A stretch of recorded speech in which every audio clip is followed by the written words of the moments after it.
Assalamualaikum warahmatullahi wabarakatuh. Perkenalkan, nama saya Rika Putar-Putar dari TRK 7B dan di sini saya akan mempresentasikan tentang resume buku yang berjudul Mendaki Tangga yang Salah, yaitu tentang yang itu Eric Barker. Dari buku ini kita akan belajar yaitu tentang cara pandang baru kesuksesan, kebahagiaan dan juga pencapaian untuk menjalani hidup yang lebih bermakna. Seperti yang kita ketahui bahwa di era sekarang ini banyak orang-orang yang berlomba untuk mencapai yang namanya kesuksesan gitu.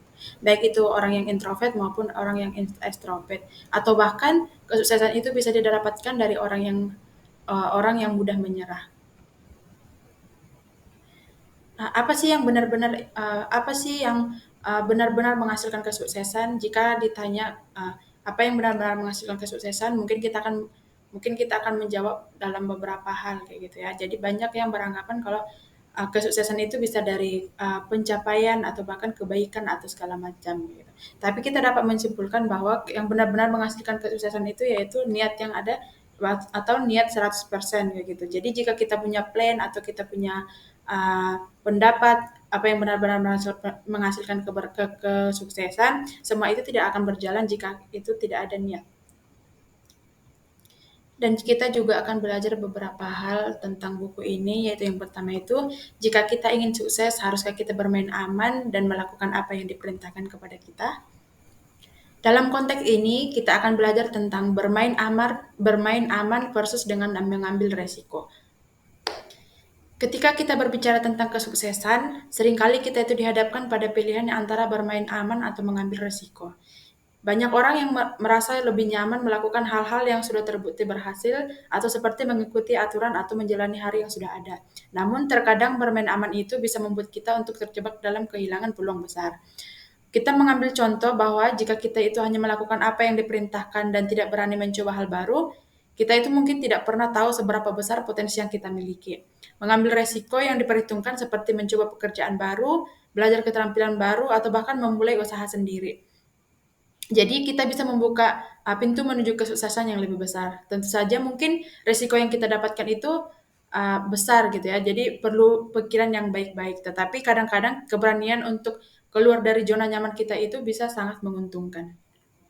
Jadi mencoba bermain aman terasa nyaman untuk mencapai kesuksesan baru itu juga perlu namanya mengambil resiko, berpikir kreatif, membangun jaringan yang kuat dan belajar dari kegagalan. Maka dari itu, kita memerlukan adanya pentingnya jaringan.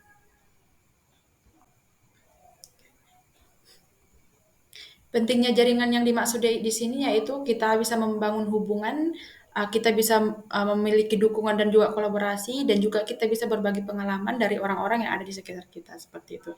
Jadi jaringan yang baik itu adalah ketika tentang membangun hubungan dengan orang-orang yang di sekitar kita. Ini bisa termasuk dalam tim, dalam mentor ataupun orang-orang yang dalam bidang yang sama.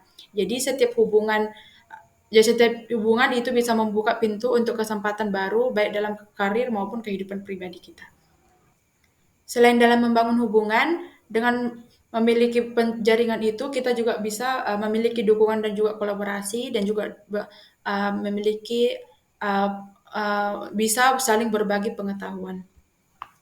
Di mana dari berbagai pengetahuan ini kita bisa belajar dari keberhasilan dan kegagalan orang lain, yaitu yang dapat membantu kita untuk menghindari kesalahan yang sama dengan mempunyai keterampilan baru. Kesuksesan itu seringkali bergantung pada orang-orang yang di sekitar kita.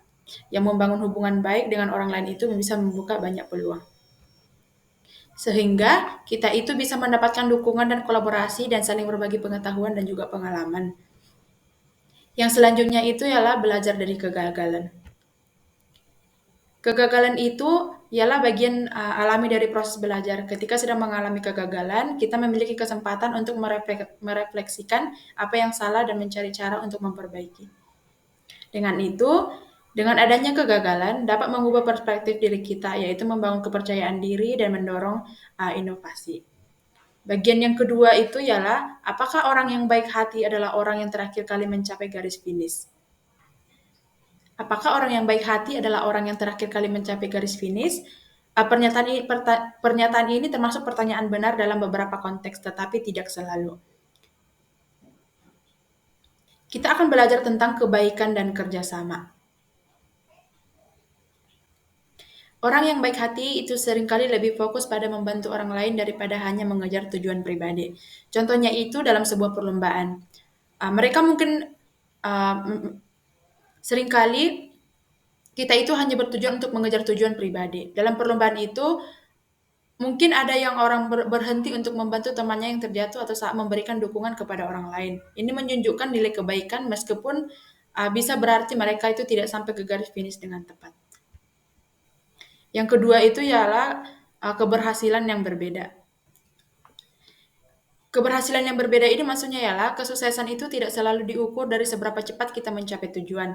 Banyak orang yang baik hati yang mungkin tidak mendapatkan pengetahuan atau penghargaan, tetapi mereka menciptakan dampak positif dalam hidup orang lain. Dalam hal ini mereka menang dengan cara yang berbeda. Maksudnya itu adalah orang itu membuat suatu kebaikan ataupun suatu perbaikan terpuji, tapi itu merupakan yang benar-benar mereka lakukan tanpa memandang mereka ingin mendapatkan suatu pujian atau mereka ingin mereka terpandang atau memang ternilai seperti itu. Dengan itu, dapat kita simpulkan bahwa kesuksesan itu tidak selalu diukur dari seberapa cepat kita mencapai tujuan. Dan yang ketiga itu ialah, apakah orang yang menyerah tidak pernah menang dan pemenang tidak pernah menyerah? Orang yang menyerah itu seringkali kehilangan kesempatan untuk mencapai tujuan ataupun impian mereka, karena ketekunan itu adalah kunci dalam meraih kesuksesan. Banyak orang sukses yang telah melewati berbagai rintangan dan belajar dari kegagalan. Ketika kita menyerah, kita juga melewatkan pelajaran berharga yang dapat membantu kita tumbuh di masa depan. Proses menuju kesuksesan itu seringkali panjang dan penuh dengan rintangan, dan menyerah terlalu awal dapat membuat kita itu tidak mengetahui seberapa dekat kita sebenarnya dengan impian yang kita capai. Dengan terus berjuang, kita dapat memberikan diri kita kesempatan untuk melihat hasil dari usaha yang telah kita lakukan. Pemenang biasanya memiliki sikap positif dan percaya pada diri sendiri. Melihat tantangan sebagai peluang untuk belajar dan berkembang bukanlah menjadi sebagai halangan. Yang berikutnya ialah bukan apa yang Anda ketahui, tetapi siapa yang Anda kenal. Dengan itu, maka kita penting memiliki yang namanya jaringan dalam mencapai kesuksesan.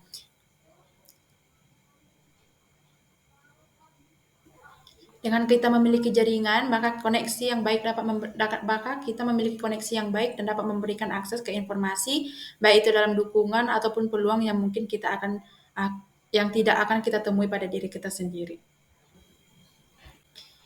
Dari hubungan yang kuat, kita dapat belajar dari pengalaman orang lain, memperluas wawasan, dan meningkatkan reputasi kita di lingkungan sosial. Dan juga dapat membangun jaringan yang solid dan saling mendukung menjadi kunci untuk mencapai tujuan dan meraih kesuksesan yang lebih besar. Yang selanjutnya itu ialah apakah terlalu percaya diri sesuatu yang baik? Terlalu percaya diri itu bisa memiliki sisi yang baik dan juga buruk tergantung pada konteksnya. Di sini kita akan belajar kekurangan dan kelebihan dari percaya diri. Adapun kekurangan terlalu percaya diri itu yaitu mengabaikan realitas, kurangnya keterbukaan untuk belajar, hubungan sosial yang terganggu. Mengabaikan realitas. Terlalu percaya diri dapat membuat seseorang itu dapat meremehkan risiko ataupun tantangan. Ini dapat berujung pada keputusan yang buruk ataupun satu kegagalan. Kurangnya keterbukaan untuk belajar itu yaitu seseorang yang terlalu percaya diri mungkin merasa tidak perlu mendengarkan saran ataupun masukan dari orang lain yang dapat menghalangi proses belajar dan mengembangkan diri. Yang ketiga itu adalah hubungan sosial yang terganggu, yaitu sikap percaya diri yang berlebihan dan membuat orang lain itu merasa tidak nyaman ataupun terintimidasi yang dapat merusak hubungan sosial ataupun profesional. Yang selanjutnya yaitu kelebihan dari terlalu percaya diri, yaitu memotivasi dan ambisi, yaitu percaya diri yang dapat mendorong itu seseorang untuk mengambil risiko dan mengejar tujuan yang mungkin tampak sulit. Sikap ini bisa menjadi pendorong untuk mencapai kesuksesan. Yang kedua itu ialah pengambilan keputusan, yaitu orang yang percaya diri cenderung lebih cepat dalam mengambil keputusan. Mereka mungkin lebih berani dalam menghadapi tantangan dan tidak ragu untuk bertindak. Yang ketiga itu ialah menarik perhatian, yaitu ketika seseorang itu menunjukkan sikap kepercayaan diri, maka maka seringkali mereka menarik perhatian orang lain dan bisa menjadi pemimpin yang inspiratif. Dengan itu, keseimbangan antara percaya diri dan kerendahan hati ialah kunci untuk mencapai kesuksesan tanpa mengabaikan realitas dan hubungan dengan orang lain.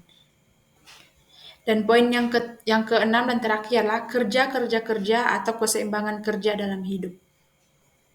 Mungkin seringkali kita bertanya, apakah lebih baik fokus pada kerja-kerja atau mencari keseimbangan antara kerja dan hidup? Pertanyaan tentang apakah lebih baik fokus pada kerja atau mencari keseimbangan antara kerja dan hidup itu ialah penting dan relevan. Meskipun dedikasi penuh pada pekerjaan dapat mempercepat pencapaian dan mengasah keterampilan, terlalu banyak bekerja berisiko juga dapat menyebabkan kesehatan mental. Di sisi lain,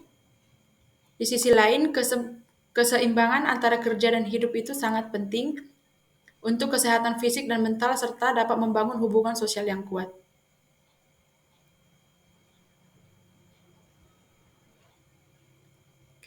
Oleh karena itu, meskipun ada kalanya kita perlu berkomitmen lebih pada pekerjaan, mencari keseimbangan yang sehat antara keduanya itu umumnya lebih disarankan untuk kebahagiaan dan kesuksesan di jangka panjang.